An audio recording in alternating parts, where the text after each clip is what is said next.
Stop! Ne croquez pas dans cette boule de Noël en plastique! Vous risquerez d'y laisser une canine.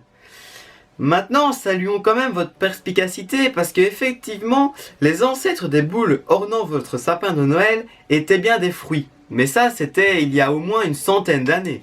À l'époque des premiers Noëls, les mystères qui mêlaient théâtre et religion animaient la période de l'Avent. Et le sapin décoré de ses pommes rouges symbolisait bien souvent l'arbre du paradis, dont Adam a malheureusement croqué une pomme à pleines dents. Mais on pourrait remonter encore plus loin, jusqu'au temps de nos ancêtres, les Gaulois. Le solstice d'hiver, la période la plus courte de l'année, était pour eux l'occasion de rendre honneur à leur divinité.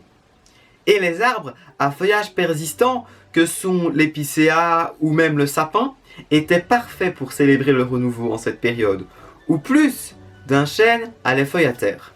D'ailleurs, les Romains aussi, tout comme les Égyptiens avant eux, ou même les Chinois, avaient un penchant pour les plantes qui tenaient le coup. Les lauriers, les buis, les oliviers, et j'en passe. Des feuilles en pagaille pour des couronnes ou autres guirlandes de fêtes en tout genre.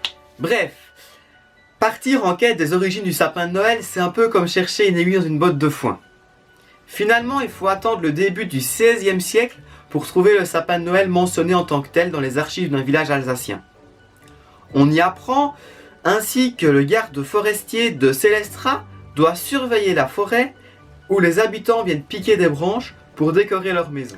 C'est plusieurs décennies plus tard qu'on décide d'allumer l'arbre, au risque d'y mettre le feu avec quelques bougies qui s'ajoutent aux hosties et aux pommes, et probablement autres fruits qu'on pend aux branches.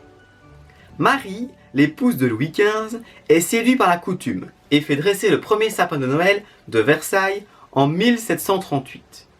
Le sapin s'anoblit et s'abourgeoise avant de s'exporter vers le Canada au XVIIIe siècle et de conquérir Windsor au XIXe. Pris dans l'air du temps, le sapin se laisse approcher par la fée électricité et les ampoules prennent la place des bougies, tandis que les boules de verre se substituent aux fruits. Et comme on n'arrête pas le progrès, le sapin est aujourd'hui à aiguille qui ne tombe pas, ou même en plastique blanc ou vert.